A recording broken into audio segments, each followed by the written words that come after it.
Hello and welcome to Cars Plus Classics. Now, cast your mind back to a time when there wasn't crossovers, there wasn't SUVs. It would have been hatchbacks, family saloons. Now, if you had a family saloon, how would you want to make it stand out? The Mondeos, for example, went down the route of being sporty. And with Hondas, they went down the route of making it a premium car. And it was a success until the dreaded SUVs came along.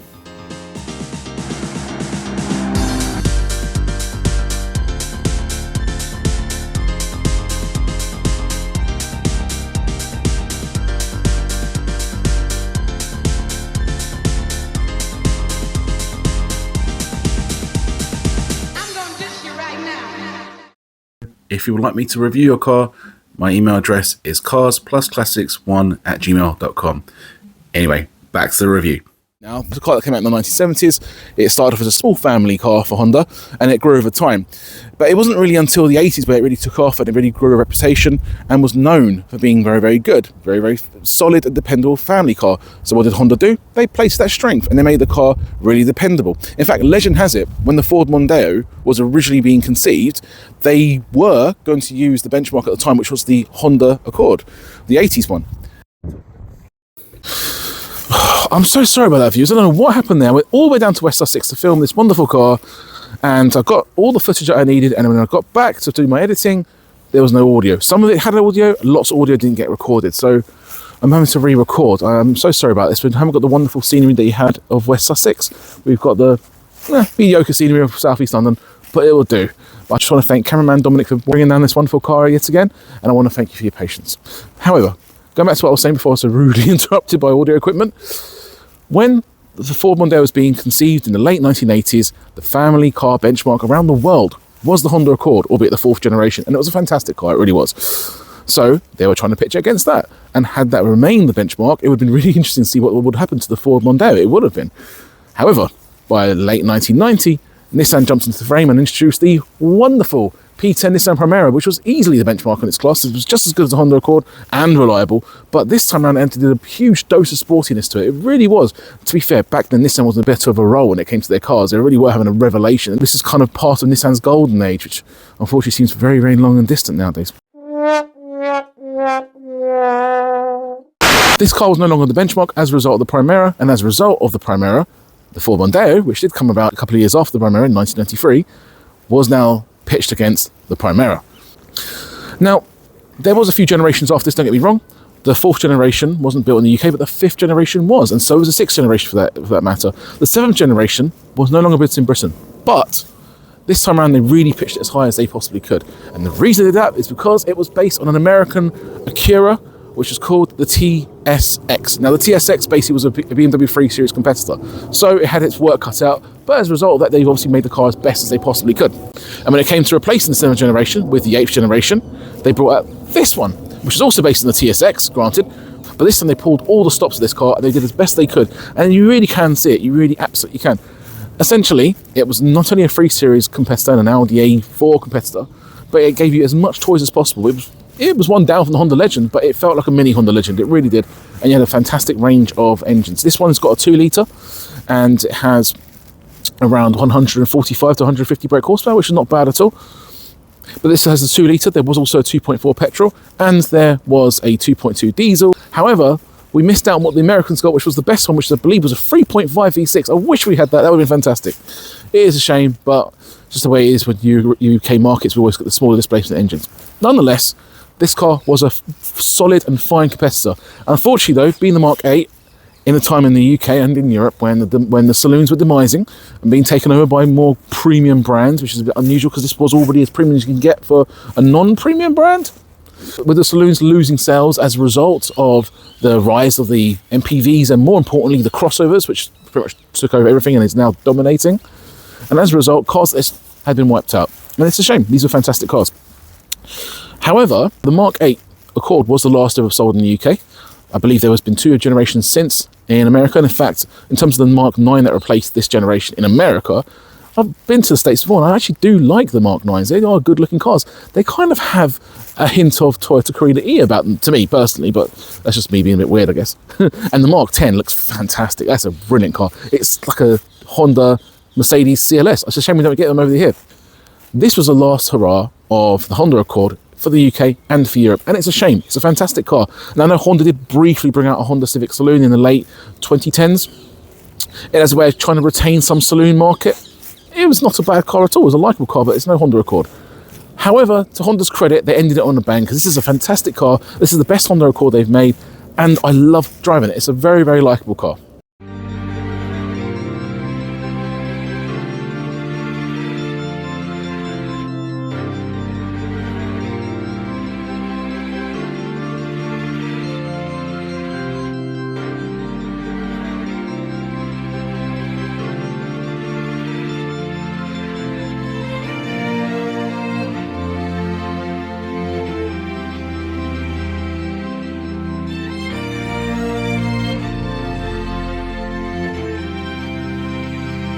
Before I talk about the styling, viewers, I just want to bring you back to Alan Partridge. Now, Alan Partridge refers to the Lexus IS and Lexus in general as like the Japanese Mercedes. But I think with the Honda Accord, especially the 8th generation that was sold in the UK, is pretty much Honda's answer to the Audi A4. It's a Japanese Audi A4. And this is more evident, not just in the quality of the car, but in the styling too. There's a lot of hints of Audi whilst retaining a very obvious Honda DNA. But I like the fact this car was styled to be as sharp-suited and as smart-looking as possible, whilst having a kind of timeless look. In terms of the bonnet, for example, you've got a very sharp bonnet shut line that actually meets the grille and the headlights. For some reason, modern-day cars, you've got this trend where the bonnet line is all the way up here, then you've got this big layer of plastic, and then the grille and the headlights. It's completely disconnected. It looks like it's got some kind of receding hairline or something. I don't understand why they do that. It's very annoying, but I prefer this kind of more classic, kind of shut-lined look. But with that, you've got these headlights that do connect into the grille, and actually quite nicely. In fact, a couple of years later, BMW copied this design with the F30 BMW 3 Series. Looks good. In fact, I prefer this grille significantly more than the Acura TSX that was sold in America. It was like this kind of bird beak grille. Didn't like that. Prefer this one. And best of all, I'm not sure why they did this, but it looks fantastic. You've got these very large, dominant gingicators. Something that we see much on cars this age, but it looks good. It suits it. So this car, to me, looks like it was a very heavily facelifted Mark 7 Honda Accord. Mark 7 Honda Accord, to me, looked a lot more slimmer and a lot more streamlined and a bit more left-sided, but it suited it, don't get me wrong. This has elements of that, whilst being a lot more bulky. In fact, imagine it, and to use a rubbish analogy here, imagine it like you've got the Mark 7 Honda Accord and then bulked up on steroids. Ta-da! You've got the Mark 8. And I can see that one of the ways it shows it to me, in fact, is these massively haunched front wheel arches. Didn't get that in the Mark 7, but then you've got these kind of thin-ish front window frames. But still, with these bold, very smooth surface wheel arches, it matched up to the kind of sportier style of the car. And you've also got a very nice crease going from the front to the back of the wheel arches on the side of the car, of course. But you have this chrome embellishment around the windows to make it look a bit more posh. In fact, you've got chrome on the door hands as well.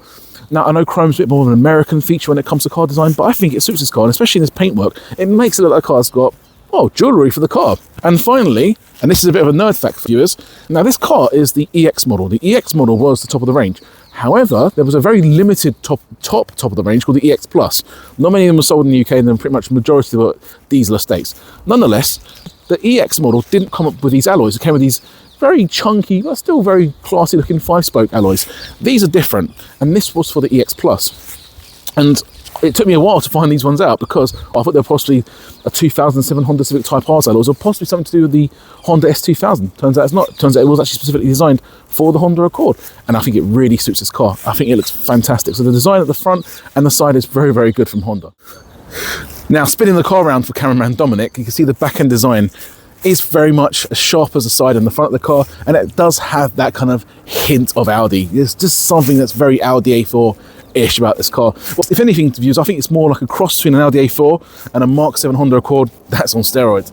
And you can tell from this design, I mean, for a start, you've got the same kind of bootlet that you had on the Mark 7 Honda Accord. One of the things I actually like about this style of bootlet on these style of saloons is that they're flat and long and low, as opposed to the kind of short stubby ones that kind of flow into the window and are upright and look weird. And just, I don't like that. Why can't we just have a classic 3-box saloon style that includes a decent sized rear end? A flat one too, for that matter. It looks better, it's more classier, and this one has that. Very much like the Mark 7. Also like the Mark 7, you've got these exactly the same style tail lights, albeit a slightly different design to the Mark 7, and you've got different clusters. Inevitably, it was a different vehicle.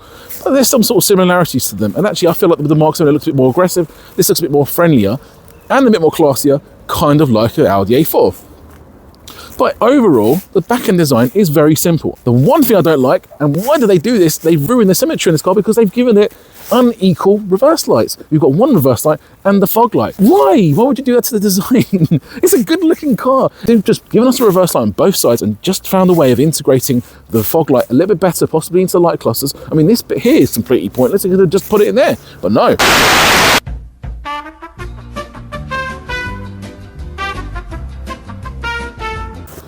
Anyway, I digress, viewers. It's a good looking car. Shame about the reverse lights and the fog lights, but it's still very classy, still a fantastic design, reverse lights aside.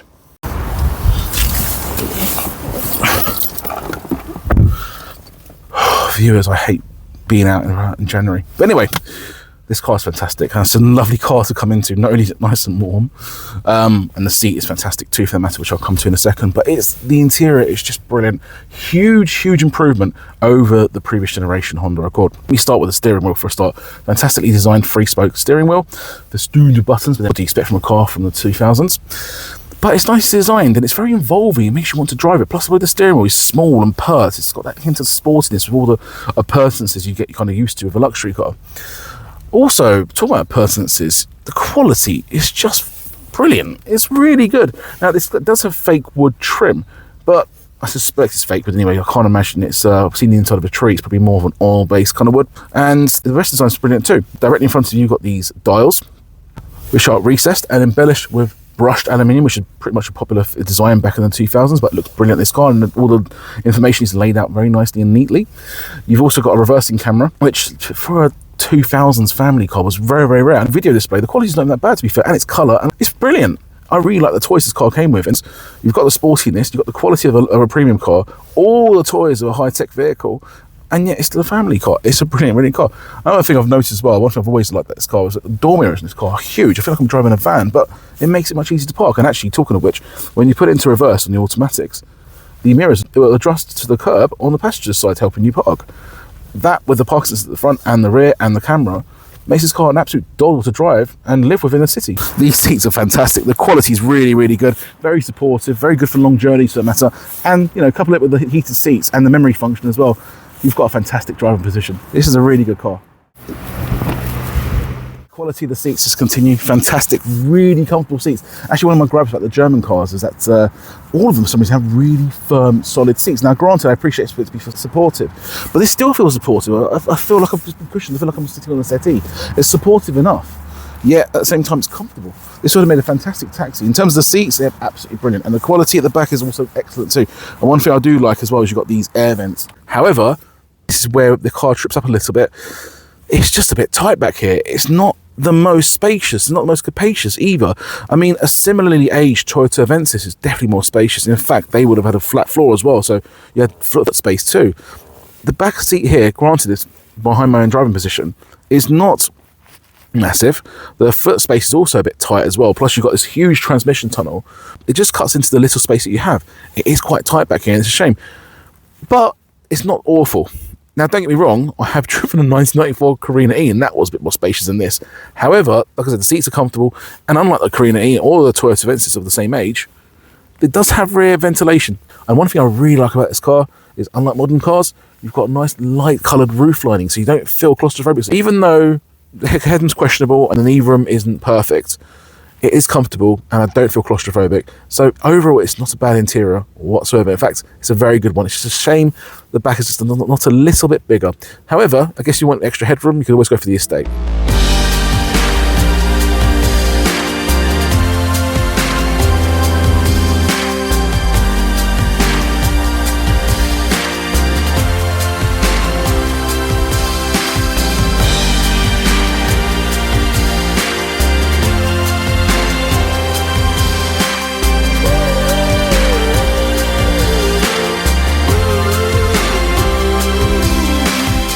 She was just a girl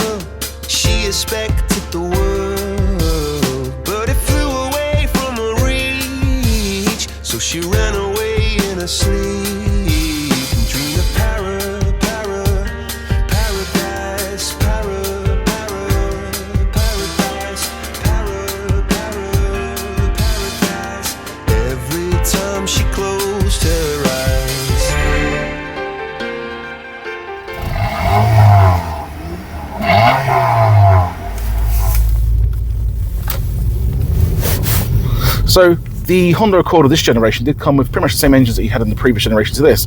It came with a 2-litre petrol engine, which was mated to a 6-speed manual or a automatic transmission as well. You also had a 2.4, which was only mated with the automatic transmission, and a diesel, which I believe came in 2 different power outputs. Nonetheless, this particular one is a 2-litre automatic, and it's the top of the range EX model. There wasn't really hot versions of this car too, because there was a Type S, granted, and it came with a 2.4 auto, but it wasn't in the same vein as the Honda Accord Type R that we got 2 generations prior to this.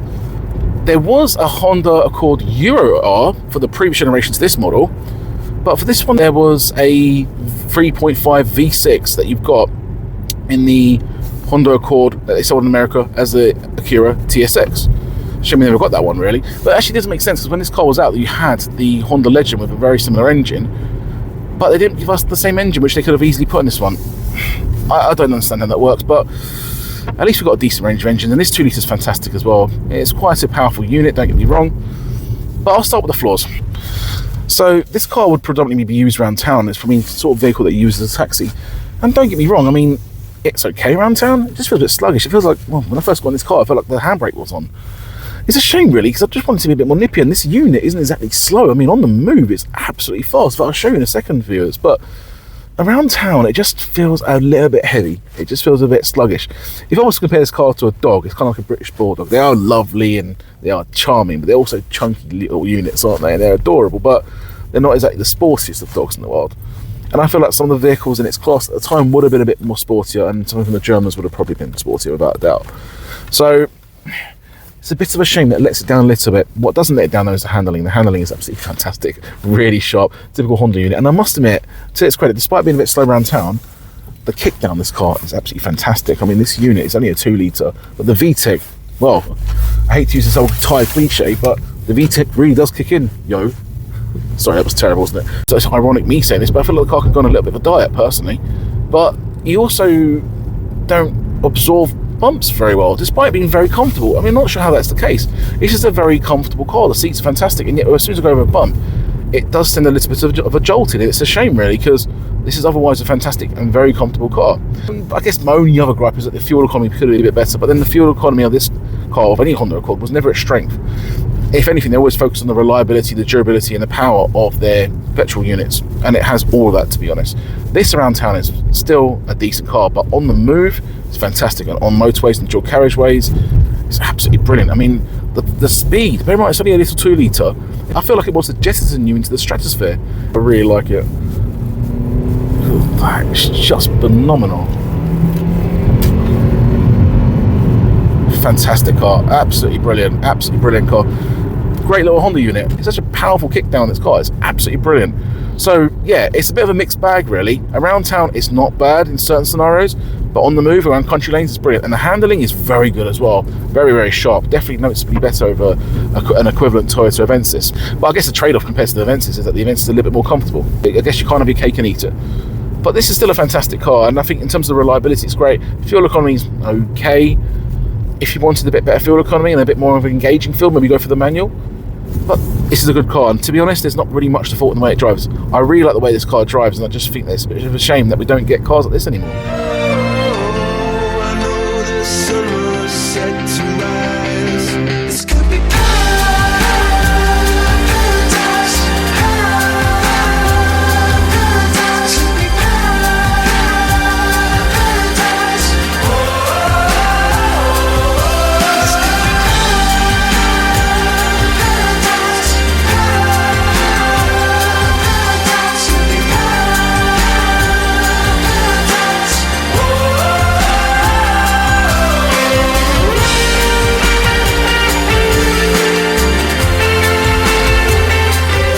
I'm going to bear no bones about it, viewers. This is a fantastic car. It really is. I'm proud of this car from Honda. Look, don't get me wrong. It's a shame that Honda didn't replace this car with something like the American Honda Accord, which I did like the style of. The Mark 9 does look good in America.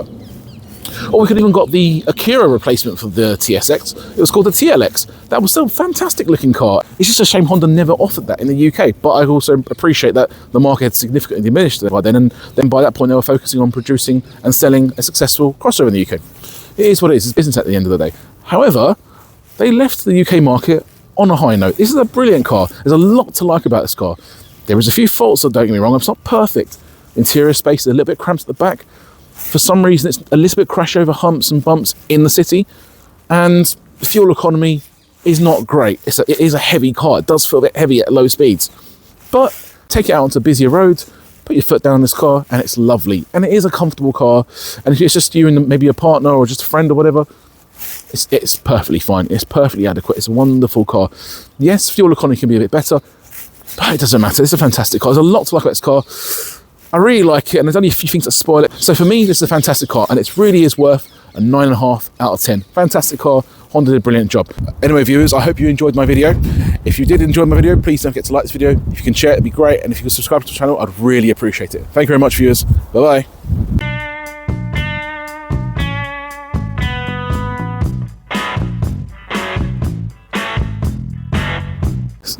So before I talk... Sorry, 3, 2, it's all right. 1, God, I'm sorry, if it feels like the handbrake's on. It's not nippy. You know what, viewers, I must admit, I think as much as I like this Honda Accord, and it is fantastic, it's not the car's fault, I kind of think it's a bit cursed, because I filmed this car now 3 times. The first time we filmed it, there was audio equipment problems, and it made me sound like RFK. Well, thank you, and thank you for having me. So we didn't put that out, and I waited and waited for the weather to be nicer to film this car. We finally found a date. I went all the way down to West Sussex, did the car review, went perfectly fine, had no issues whatsoever. And then the audio didn't work again. It was only until I went home, bearing in mind, and I started working on my footage, and I realised I had 0 audio. So that was number 2. And number 3 is me doing it now here. So let's see, am I going to be third time lucky, and are we actually going to get footage this time round? And thankfully, Cameron Dominic has brought the car up to South East London today, which is very kind of him, and we've been able to get the review done. But I don't know if it's going to come out. Fingers crossed, viewers.